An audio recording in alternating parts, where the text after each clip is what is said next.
제가 평소에 개인적으로 뵌 적은 없지만 이렇게 알고 지내고 가끔 말씀을 듣던 그 목사님, 최근에 설교를 한 편 듣게 됐는데 이 목사님께서 돌이 되기 전에 소아마비에 걸리셔가지고 평생 이렇게 장애를 입고 살아가셨다는 사실을 이제 제가 새삼 알게 됐고요.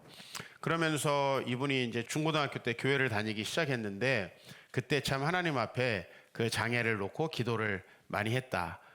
그런 이야기를 들으면서 평소에 이렇게 제가 봤던 뭐 지금 이제 은퇴할 나이가 되신 그냥 저에게는 아주 존경스러운 그런 목사님이신데 그분이 어렸을 때 얼마나 질풍노도의 그런 그 시기를 겪으셨을까라고 생각을 하고 또 이 사회에 대해서 또 자신에게 그런 그 아픈 장애를 안겨주신 그 하나님을 어떻게 받아들였을까 뭐 그런 생각들을 아주 많이 하게 됐습니다. 다양한 조건들을 가지고 저희가 태어나고 또 이 세상이 불합리하다라는 생각들을 하기 쉬운 세상 속에 우리가 살아가고 있고 사실 우리가 지금 공정한 세상, 공평한 세상을 원하지만 사실은 그런 세상을 개개인적으로는 참 느낄 수 없다. 이분이 이제 그 장애는 해결되지 않았는데 어쨌든 신앙 안에서 자신의 장애를 받아들이게 되고 이제 나중에 목사님이 되셨어요. 그리고 이제 사모님과 마음을 맞춰서 결혼을 하자마자 입양을 하시게 되었는데 과연 이제 그 분이 지금은 아마 청년쯤 되었을 것 같습니다. 자신의 출생 과정에서부터 너무나 다른 사람들과는 공평하지 않은 그런 출발선에 있었던 이 아이가 또 어떻게 그 하나님을 받아들였을까라는 것도 매우 궁금하고 그리고 어쨌든 제 주변에 있는 많은 분들 세상이 불공평하다 또 하나님께서는 그러면 도대체 뭘 하시는 건가 하는 분들이 생각이 나게 되었고 오늘 이 말씀을 좀 전해야 되겠다라는 생각이 많이 들었습니다. 정치인들이 늘상 하는 말이 이제 좀 더 좋은 세상을 우리에게 선물해 주겠다. 정치인들이 하는 구호 뭐 특정 어떤 분의 말이긴 하지만은 기회는 평등하게, 과정은 공정하게, 결과는 정의롭게 하겠다고 했는데 사실 여러분 이 세상에 그런 세상이 주어진 적이 없을 뿐만 아니라 앞으로도 없을 것입니다. 우리가 어떤 법과 제도를 만들어도 우리 인간이라는 건 다 죄인이기 때문에 불평등을 심화시키는 방향으로 세상은 항상 가게 되어 있습니다. 어떤 여러 나라가 한번 있다고 생각해 보십시오. 뭐 큰 중국과 같은 나라도 있고 우리나라와 같은 작은 나라도 있는데 그러면 역사적으로 어느 때에 정말 큰 나라가 자신들의 힘을 작은 나라를 위해서 쓰면서 공평을 향해서 나아간 적이 있습니까? 항상 역사는 큰 나라가 작은 나라를 침략해서 강한 나라는 더 강하게 되고 작은 나라는 더 약하게 되고 심지어는 나라를 잃어버리는 일들이 계속 반복이 됐고요. 이 사회에서 여러분들이 나는 좋은 조건을 가지고 태어났다. 내 기득권을 내려놓고 내 것을 양보하면서 다른 사람들과 평등하게 살아가기를 원한다라는 사람 저는 본 적이 없습니다. 유일하게 이런 얘기를 하는 사람들은 정치인들인데 정치인들이 얼마나 거짓말을 많이 한다라는 건 우리가 너무 잘 알고 있습니다. 이런 의미에서 이제 그 사회의 평등, 정의에 대한 담론을 우리 한국에도 아주 깊이 던진 책이 있죠. 정의란 무엇인가. 아마 여러분들 많은 분들이 사셨을 거고 읽지 않으셨을 겁니다. 책이 되게 어렵습니다. 사실 이제 정의란 무엇인가라는 걸 되게 재미있게 강의하는 것처럼 보이지만 이제 그 책은 역사적인 책이거든요. 철학의 역사를 다룬 책이기 때문에 딱딱하고 어렵습니다. 근데 이제 그분이 쓴 또 다른 책들이 이제 유행을 타고 번역이 됐는데 뭐 돈으로 살 수 없는 것들이라는 책 비교적 읽을만 하고 그리고 이제 그 이후에 공정하다는 착각이라는 책이 이제 우리나라에 번역이 됐습니다. 보신 분도 있으실 텐데 이 공정하다라는 착각은 부제가 이렇게 달려 있습니다. 능력주의는 모두에게 같은 기회를 제공하는가. 그러니까 지금 우리 이 세상이 신분제 사회에서 능력주의 사회로 넘어왔다. 아마 우리 모두가 공감할 수 있는 내용일 겁니다. 우리나라도 불과 100년 전만 해도 신분이 다 나눠져 있었고 태어나자마자 극복할 수 없는 어떤 그런 부분들이 있었습니다. 그런 이제 뭐 유럽에서는 뭐 더 먼저 깨지긴 했지만은 신분주의 사회가 공고했지요. 지금 우리가 사는 사회를 뭐라고 이야기할 수 있을까? 이거를 능력주의 사회라고 이야기하고 있습니다. 사실 이제 1950년대에 영국의 한 학자가 지금 이 사회가 과연 능력으로 공평한 기회를 얻고 그 다음에 우리가 신분제 사회에서 겪었던 문제들을 해결하면서 가고 있는가?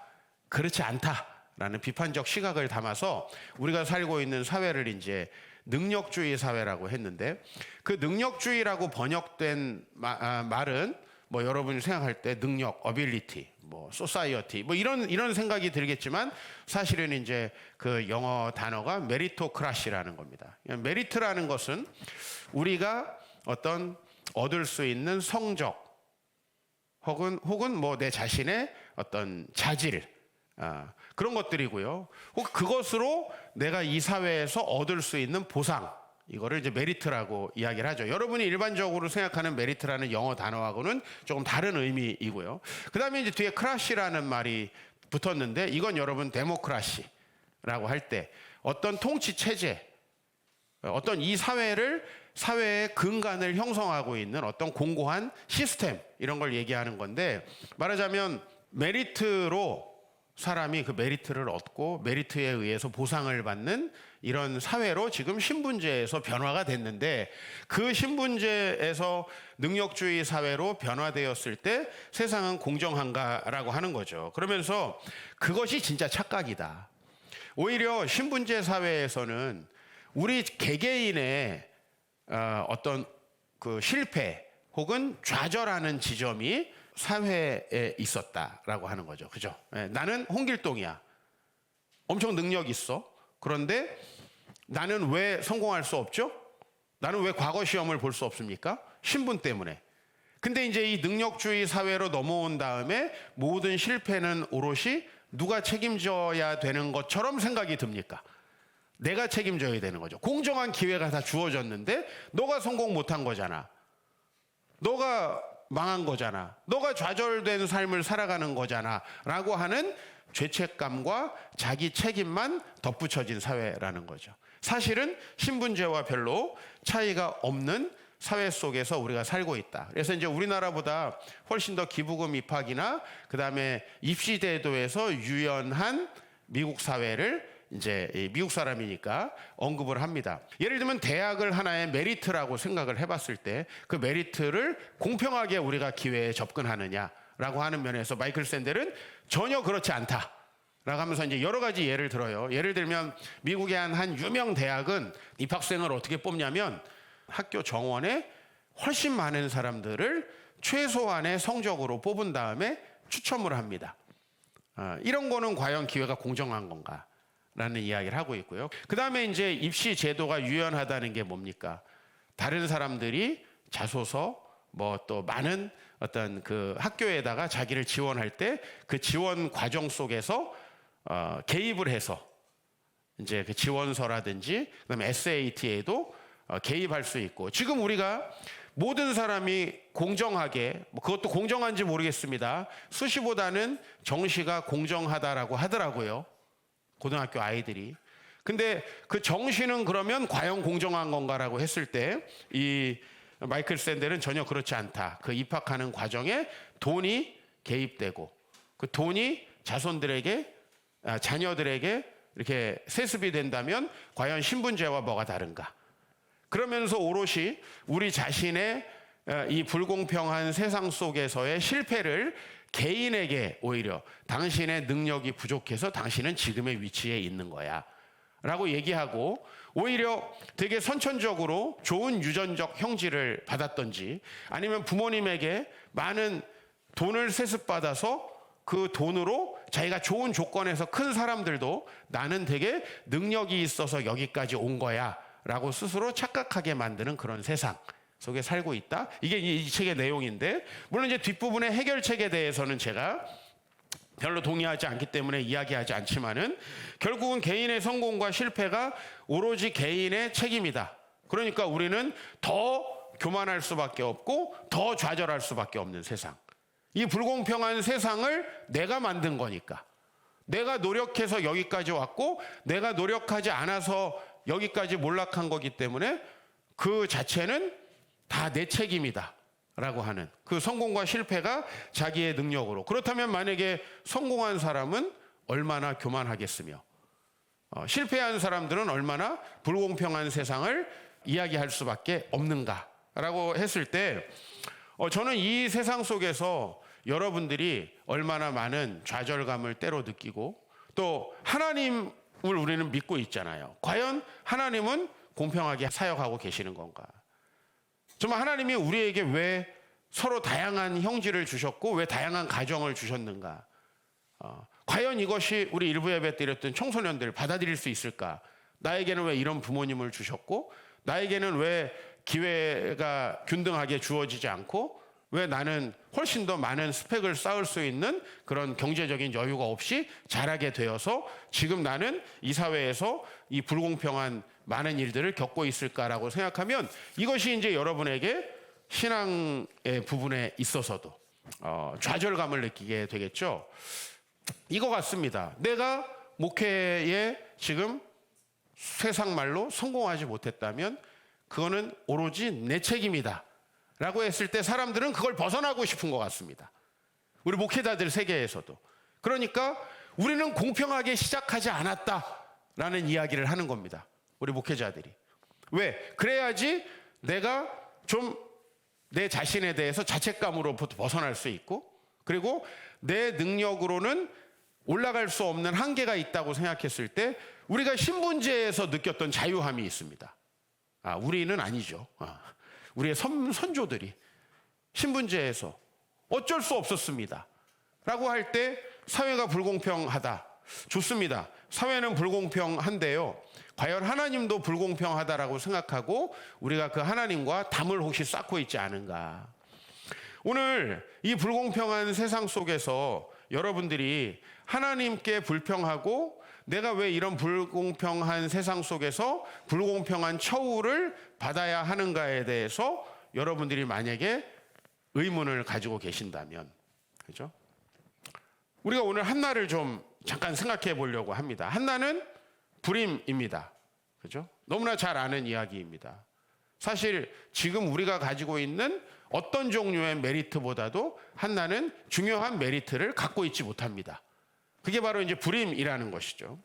우리가 어떻게 보면 이 시대에 뭐 돈이 없고 좋은 신분이 없다, 부모님께 물려받은 것이 없다라고 해도 과언이 아닐 정도의 좋지 않은.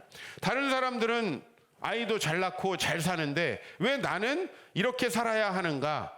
하나님을 나는 믿는데 그 하나님이 날 사랑하신다고 하는데 나는 왜 이런 조건을 가져야 한다라고 하는가라고 생각했을 때 우리 안에 생기는 분노와 적개심. 아니, 뭐 하나님에 대한 분노와 적개심까지는 아니더라도 적어도 큰 기대를 하지 않게 되는 우리의 마음. 그걸 우리가 어떻게 해야 할 것인가라는 거죠.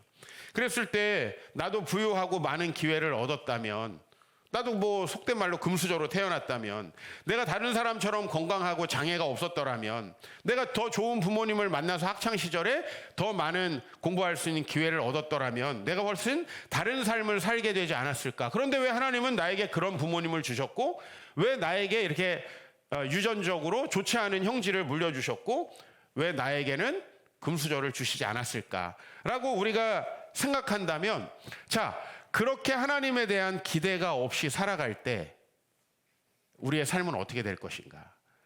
20몇 년 정도 청년들을 제가 사역하다 보니 이제는 제가 가르쳤던 청년들이 한 50살 정도가 됐습니다. 나이가 많으신 분들은. 근데 그분들을 볼 때에 적어도 세상이 불공평한 거는 맞아요. 근데 세상이 불공평하고 하나님은 나에게도 매우 부당하게 일하고 계시는 것 같아 라고 생각하는 사람은 점점 더 불평등한 세상 속에서 생존하지 못하고 더 좋지 않은 인생을 살아가게 되더라는 거예요. 적어도. 세상은 불공평하지요. 그죠? 세상을 봤을 때 세상이 어떻게 공평하다고 볼 수 있습니까? 뭐 마이클 샌델이 꼭 이렇게 유식하게 써놓지 않아도 우린 직감적으로 느낍니다. 저는 분명히 제가 금수저가 아니기 때문에 우리 부모님이 부유하지 않았기 때문에 분명히 손해를 본 측면이 있습니다. 그러나 여러분이 혹시 저에게 이 세상 어차피 해도 잘 안 된다, 목회에서 뭐가 될 수 있을까, 뭐 그런 느낌을 혹시 받아보신 적이 있습니까? 혹시 제가 그런 마음을 가지고 살았다면 아마 제 인생은 훨씬 더 좋지 않은 결과로 지금 가고 있을 것 같습니다. 적어도 여러분, 우리가 이 세상이 불공평하고 게다가 하나님도 뭐 별 수 없는 것 같다, 오늘 우리가 찬양했듯이 저 천국에서 나를 기다리시지만은 이곳에 오셔서 나를 도와주시는 것 같지는 않다 라고 여러분이 생각한다면 적어도 앞으로 여러분의 삶은 좋아질 가능성이 별로 없습니다. 그게 매우 타당하고 합리적인 생각이지만, 게다가 여러분, 결혼해서 여러분이 만난 배우자들 얼마나 주변 사람들과 비교가 됩니까? 그렇죠? 한나는 아이가 없었지만 성경에서는 배우자가 일찍 죽은 사람들, 그 여인 중에 상당수가 몸을 팔 수밖에 없는 상황이 되기도 했고, 그래서 성경에서는 고아와 과부를 따로 뗍니다. 그래서 그 고아와 과부는 가장 좋지 않은 불평등한 대우를 받을 수밖에 없고 그런 상황 속에 살아간다라고 이야기하고 있습니다. 그런데 만약에 내가 고아입니다, 혹시 과부입니다, 내가 혹시 노예입니다, 혹시 금수저를 물려받지 못했습니다, 그래서 그 하나님은 나를 사랑하지 않고 하나님은 공평하시지 않다라고 얘기했을 때 우리의 삶은 그 말이 사실이라 할지라도 별로 좋지 않다라는 것이죠. 한나가 그러면 어떻게 오늘 이런 고백을 했을까? 오늘 4절에 보니까 용사의 활은 꺾이고 넘어진 자는 힘으로 다시 띠를 띠게 된다. 풍족하던 자들은 양식을 위하여 품을 팔고 줄이던 사람들은 이제 더 이상 줄이지 않는 일이 생긴다. 거기다 임신하지 못했던 사람들은 많은 자녀를 낳게 되기도 하고, 많은 자녀를 낳았던 사람들은 그 자녀들 때문인지는 모르지만 쇠약해진다라고 이렇게 이야기를 합니다. 그러니까 하나님은 끊임없이 뭔가 이 세상을 공평하게 하시는 일을 하고 있다는 거죠. 이것이 바로 한나가 느끼는 세상이었습니다. 제가 믿음이 좋고 연세가 믿음 안에서 이렇게 먹어간 분들에게 공통적으로 나타나는 게 있습니다. 어린 사람들보다, 젊은 사람들보다 세상에 대한 적개심이 적다라는 겁니다. 믿음 안에서 늙어간 사람들. 또 적어도 이 세상에 나타나는 이 수많은 불공평함보다는 내가 하나님 앞에 순종하지 못했음을 많이 후회하고 있다라는 겁니다. 내 인생이 망가진 것이 유전적이고 선천적이고 부모님에게 물려받지 못해서가 아니라 내가 했던 실수들에 그분이 집중하고 있다라는 것을 제가 봅니다. 이게 합당하지 않습니다. 왜? 우리가 똑같이 노력해도 똑같은 종류의 성공을 거둘 수 없는 그런 세상을 살고 있는 건 사실입니다. 그럼에도 불구하고 신앙 안에서 하나님을 받아들인 사람들은 이런 고백을 한다라는 거죠. 세상은 그렇게 불공평하지 않다. 하나님은 적어도 매우 공정하시다. 그런 얘기를 하고 있다라는 것이죠. 한나가 언제부터 이런 시각을 갖게 되었느냐 하면 주어진 것을 받아들인 겁니다. 나에게 자녀를 주시지 않았는데 왜 저 사람은 줬습니까가 아니라 나에게 자녀를 주시는 것은 하나님의 마음입니다. 왜 나한테는 5달란트를 안 주고 1달란트만 줬습니까? 왜 저 사람에게는 5달란트만 줬습니까가 아니라 1달란트를 주셨으니 1달란트를 가지고 열심히 살겠습니다. 한나가 적어도 이 마음을 갖기 시작하면서부터 한나의 인생은 달라졌다라는 겁니다. 그가 많은 자녀를 얻었기 때문에, 혹은 그가 인생에서 나중에 아주 해피한 결말을 맞았기 때문이 아니고, 해피한 결말이 무엇으로부터 왔느냐? 그가 바로 하나님을 불공평하다라고 불평하지 않기 시작하면서부터 그의 삶은 나아졌다라는 거예요. 만약에 여러분 불공평하다라고 여러분이 느껴요. 그러면 하나님이 여러분의 주신 것들 감사할 수 있을까요? 네? 대부분 사회가 불공평하다라고 생각하시는 분들이 본인이 누리는 거에 대해서는 전혀 불공평하게 생각하지 않습니다. 최근에 읽었던 책 중에 이제 20대에 대해서 20대의 민낯을 이렇게 드러낸다라는 그런 책이 있어요. 민낯들이라는 책이 있어요. 근데 이제 그 책 안에 나오는 내용이 뭐냐면은 한 대학 강의실에서 이제 지방대 학생이 취업을 하는데 얼마나 어려움을 겪는가라는 것을 다큐멘터리로 해서 강사님이 보여줍니다.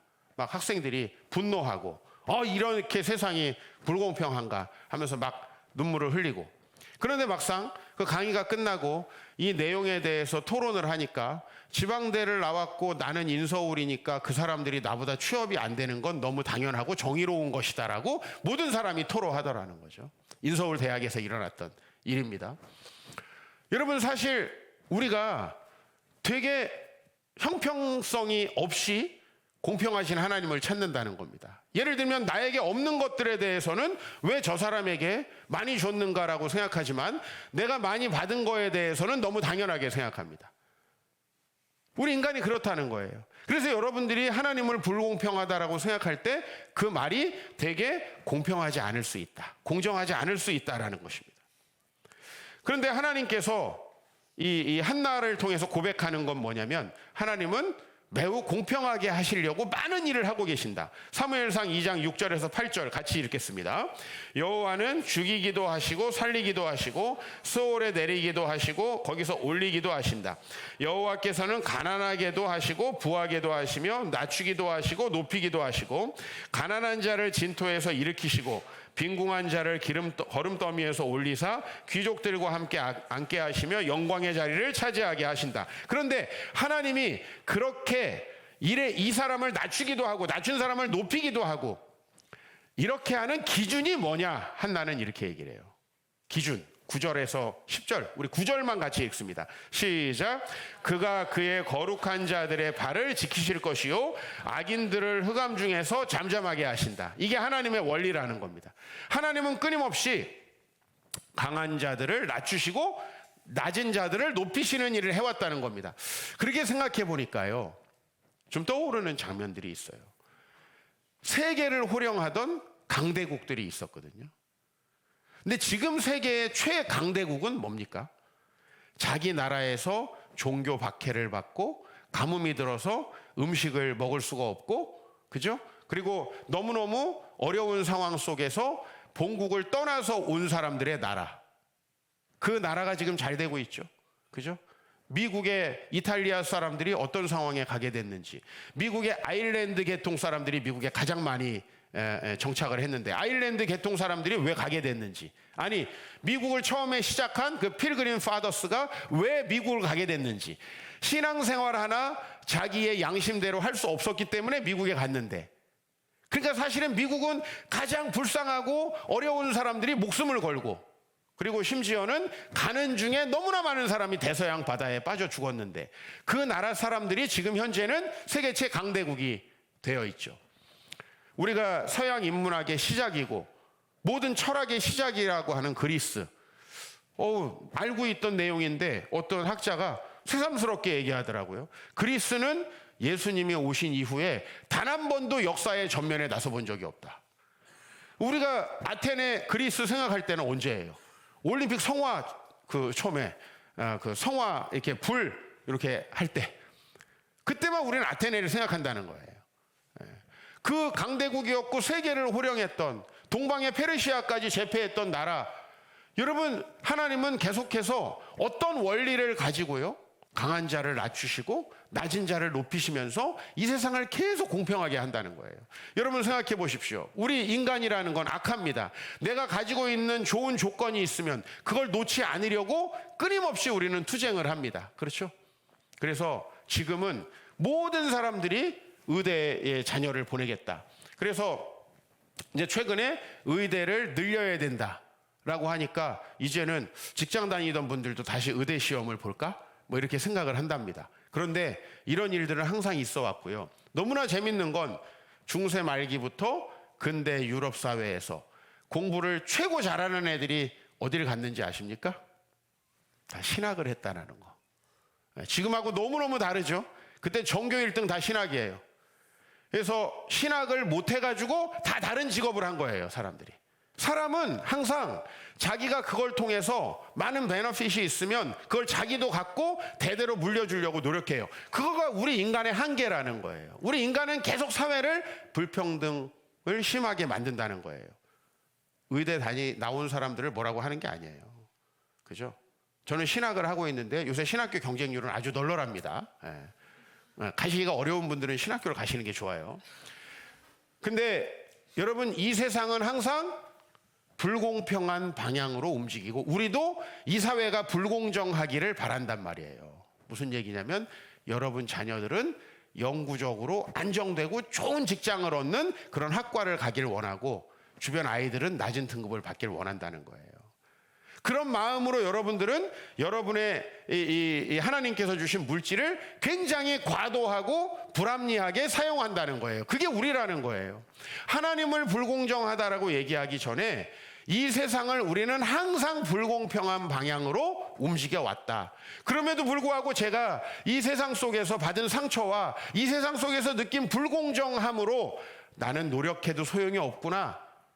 아유, 이 세상 다 그런 거지 라고 생각하지 않고 왜 열심히 살아왔냐면 그것은 바로 하나님이 여전히 공평하시고 하나님은 자기를 대적하는 자들을 흑암 중에 잠잠케 하시는데 반대로 말하면 그의 거룩한 자들의 발을 지키시고 높이시길 거기 때문에 저는 그래서 하나님이 얼마나 공평하신가라는 걸 여러분에게 두 가지만 말씀드릴게요.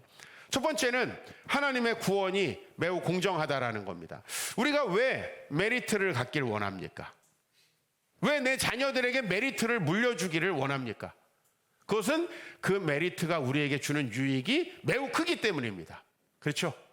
그런데 그 메리트를 단순에 뛰어넘을 수 있는 게 있습니다. 여러분들이 그토록 원하는 평안과 기쁨과 그리고 내세까지 오늘 우리 찬양했듯이 그 삶을 하나님께서 다 정말 하나님의 나라 안에서 살 수 있게 하는 그 특별한 권리 무엇을 통해서 주어집니까? 마태복음 4장에 보니까 회개하라 천국이 가까이 왔느니라. 여러분, 이 말씀은 우리 교회에서 모를 수가 없죠. 이 말씀이 예수님이 우리에게 전하신 슬로건이고 복음인데 천국은요, 여러분이 메리트를 가지고 이 세상에서 구축할 수 있고 공고히 할 수 있는 그 모든 것들을 뛰어넘습니다. 하나님의 나라를 경험하신 분들, 사도 바울이 뭐라고 고백을 했습니까? 내가 전에 나에게 유익했던 모든 것들이 다 배설물처럼 여겨진다는 겁니다. 왜냐하면 사도 바울도 그 아버지가요, 사도 바울에게 좋은 것을 물려주려고 로마 시민권을 획득했어요. 그래서 사도 바울이 고백을 해요. 나는 나면서부터 로마 시민권이 있었습니다. 그런데 내가 예수님을 만나보니까 그거 개떡 같은 거더라고요. 그렇게 얘기하는 거예요. 나는 열심히 공부를 해서, 이제 후천적인 거죠. 열심히 공부해서 바리새인이 됐습니다. 바리새인은 유대인들 중에 그 종교사회잖아요. 종교사회인데 학식까지 있는 종교인이에요. 최고로 존경받는 사람이 되었어요. 그냥 학벌이 좋아서 사회에서 돈은 벌지만 믿음은 없는 그런 사람이 아니라 학벌과 믿음까지 같이 소유했다라는 하나의 라이센스가 바리새인이었는데 이 사람 바리새인이었어요.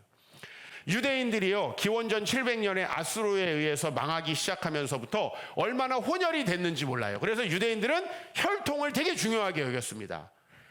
근데 사도 바울은 양쪽 다 유대인입니다. 여러분이 잘 알듯이 디모데라는 사람은 아빠가 불신자입니다.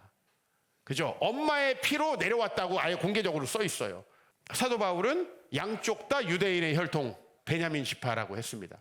너무너무 좋은 조건을 가지고 있는데 자기가 예수님을 만나서 하나님의 나라를 경험해 보니까 이 모든 건 별거 아니더라는 거예요. 여러분, 로마 시민권이 당시에 얼마나 유익이 있고 당시에 자기가 바리새인이라는 것은 사회에서 부유하게 살아갈 수 있는 특권입니다. 그런데 사도 바울은 자기가 얻은 구원이 이것은 메리트를 통해서 무슨 세습을 해줄 수 없는 거잖아요. 내가 믿어야만 되는 거잖아요. 물론 믿음의 가정에서 태어나면 내가 믿음을 더 잘 소유할 가능성이 높긴 하지만 그러나 여러분, 이 구원이 회개를 통해서 가능하다면 이것은 오히려 불공평한 세상에서 고통당하는 사람에게 더 유익하다.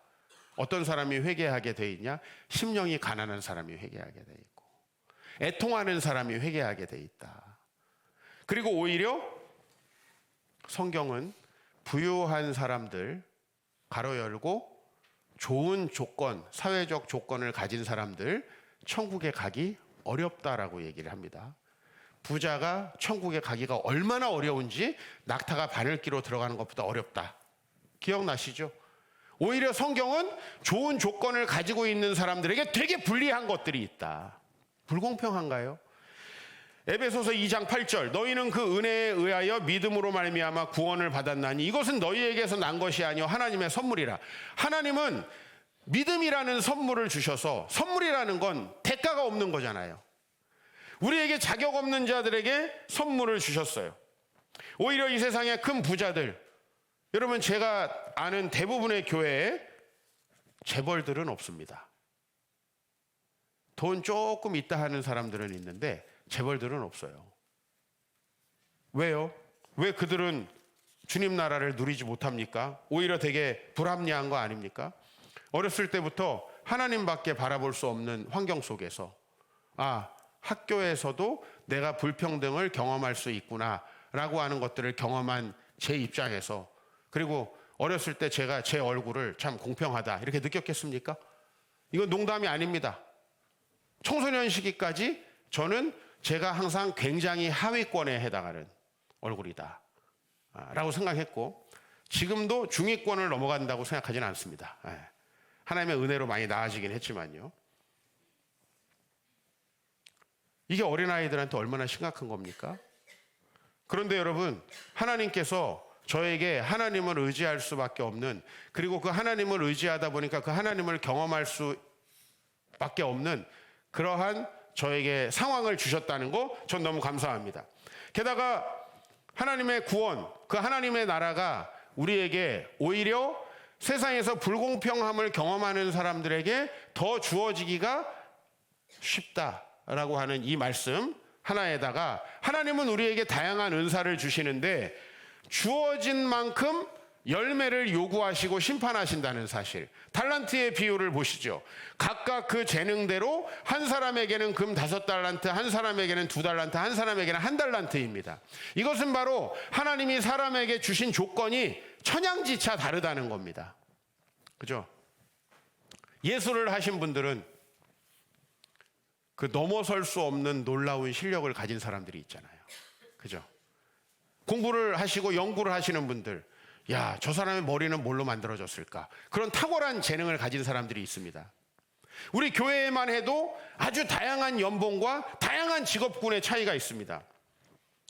근데 여러분 그걸 아셔야 돼요. 왜 나는 저런 재능을 안 줬지가 아니라 하나님은 5달란트 받은 자에게 5달란트를 요구하신다는 겁니다. 1달란트 받은 자에겐 1달란트를 요구한다. 반대로 한번 생각해 보시죠. 나에게 하나님께서 많은 물질을 물려받게 하셨다. 하나님은 그만큼을 달란트로 남기기를, 주님 나라를 위해서 남기기를 요구하신다. 반대로 말하면 그 달란트를 하나님을 위해서 사용하지 않으면 절대로 행복할 수 없다. 여러분, 제가 사회적으로 느끼는 게 있습니다. 그건 뭐냐면 많은 달란트를 가진 사람들 중에 정말 불행하게 되는 케이스들이 많다라는 겁니다. 정말 그냥 가만히만 있어도 잘 살 것 같아요.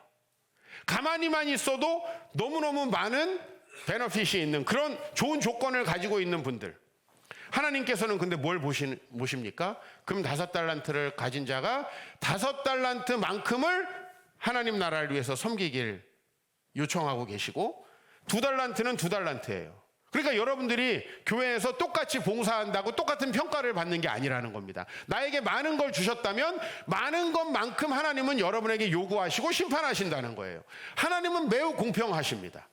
하나님께서 얼마나 공평하신지 이제 하나만 더 예를 들죠. 구약 성경에 이제 이스라엘 백성들이 출애굽을 하고 하나님 앞에 율법을 받습니다. 그 율법의 시작은 당연히 십계명입니다. 십계명이 출애굽기 20장에 나오고요.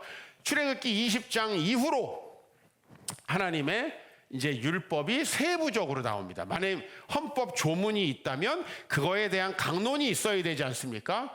출애굽기 21장의 첫 번째 말씀이 이겁니다. 내가 백성 앞에 세울 법규는 이러하니라. 그러니까 십계명 이후에 너희가 구체적으로 지켜야 될 법들을 모세를 통해 주겠다. 근데 첫 번째 법이 뭔지 아십니까? 뭐 우리 같으면 국가 시스템은 어떻고 뭐 나라는 어떻고 뭐 하나님 앞에는 어떻게 하고, 아닙니다.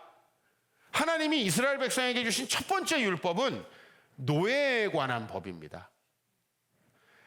2절에 내가 히브리 종을 사면 그는 6해 동안 섬길 것이요 7째 해에는 몸값을 물지 않고 나가 자유인이 된다.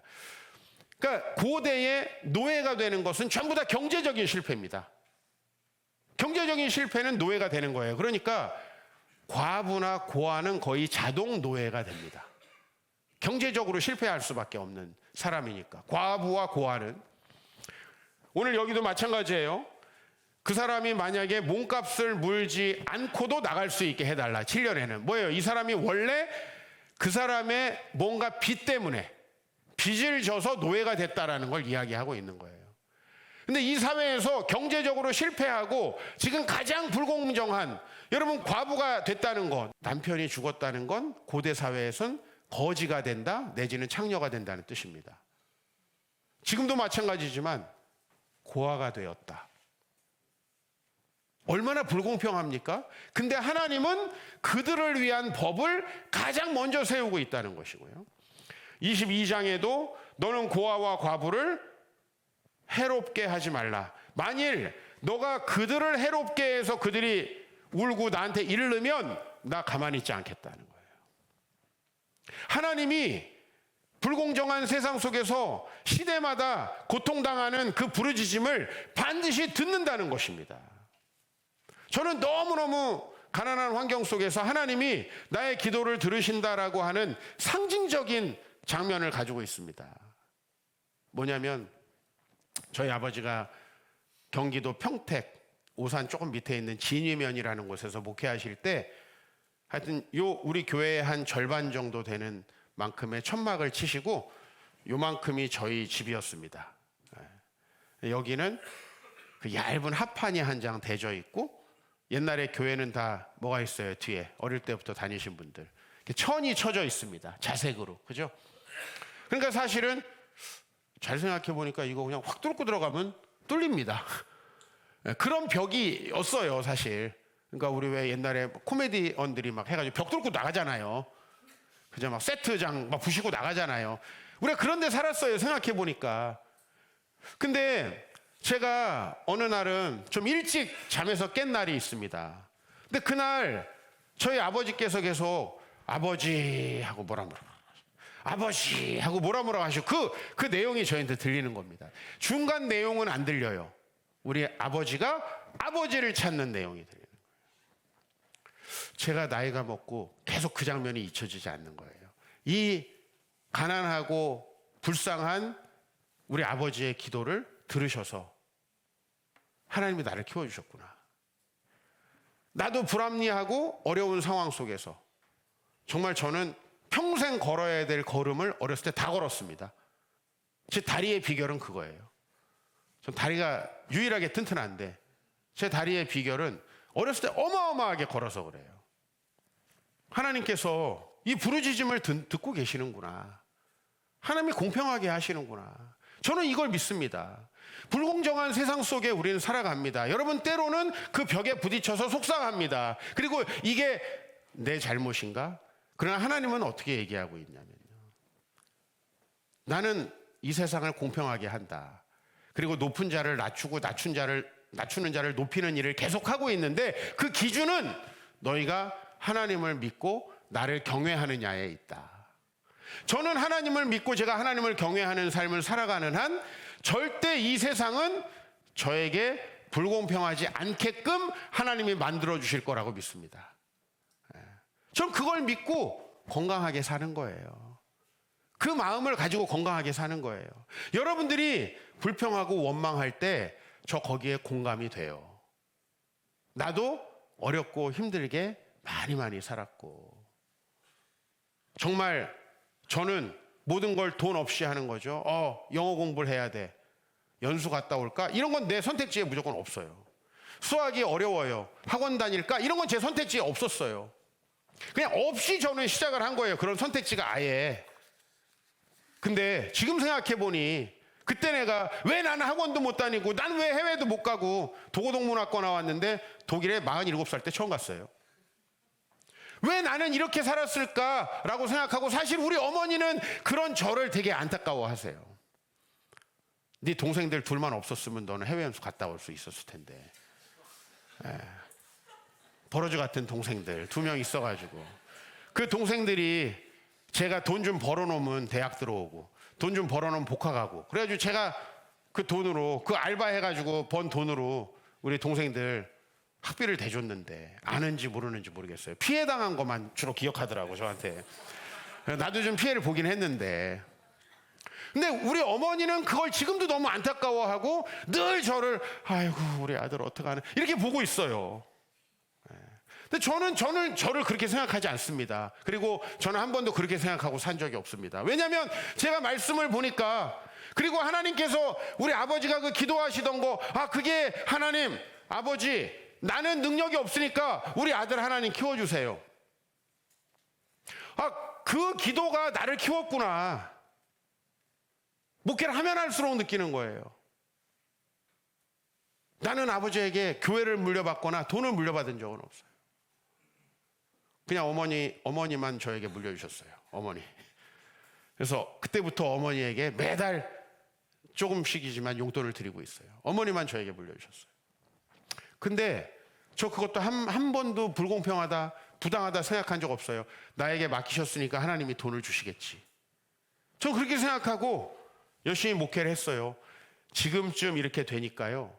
저의 경험과 제가 우리 아버지께로부터 받은 여러 가지 목회적인 그러한 영감들 제 주변의 목사님들이 너무너무 부러워해요. 너무너무 부러워해요. 그 환경 속에서 자랐던 거 너무너무 부러워해요. 저를 목사님 좀 돈 있는 여자랑 결혼하셨으면 목사님 지금 이렇게 지상으로 나가서 큰 교회 지으셨을 텐데 이런 얘기 누가 하는 사람 없어요.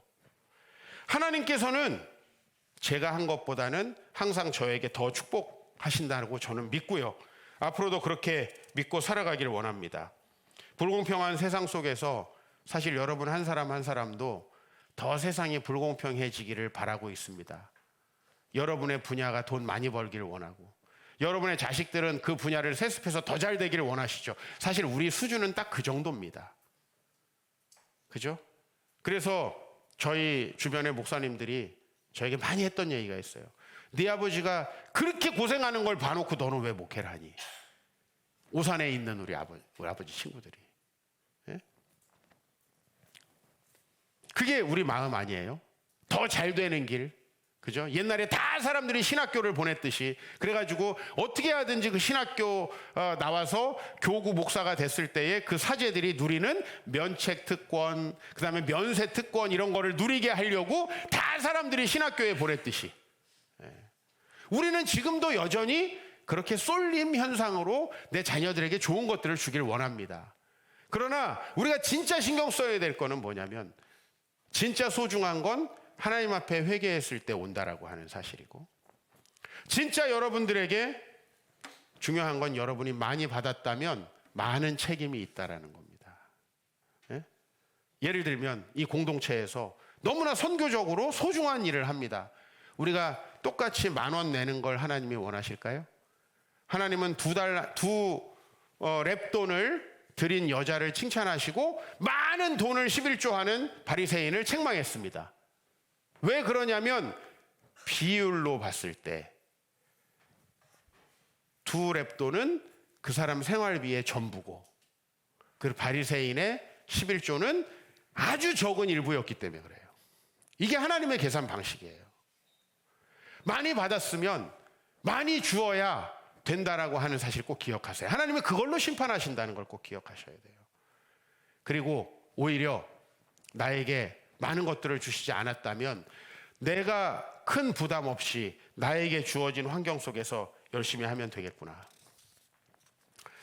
여러분, 여전히 그래도 우리는 선천적으로 후천적으로 좋은 조건들을 얻고 싶고 그것들이 나에게 주어지지 않았을 때 마음이 힘드실 겁니다. 그러나 하나님이 우리에게 주신 그 다양함은 하나님의 주권이고 그분이 다양하게 우리에게 주신 그 사명에 우리가 충실하게 살아갈 때 분명히 여러분들은 하나님을 경외하는 자들의 발을 지키신다라는 그 하나님의 공평하심을 경험하게 되실 것입니다. 여러분, 너무 속상해하지 마십시오.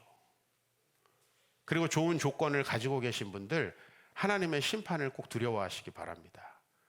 하나님께서 여러분에게 주신 것들에 대해서 엄중하게 생각하고 주님께 나아가시길 바라고요.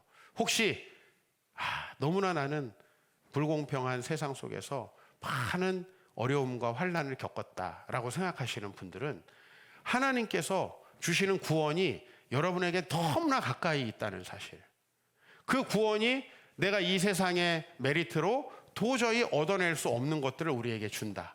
그래서 저는 하나님을 믿지 않는 정치인들 참 싫어합니다. 왜? 하나님이 하시는 일을 알지 못하고 본인들이 모든 걸 하겠다고 설치니까요.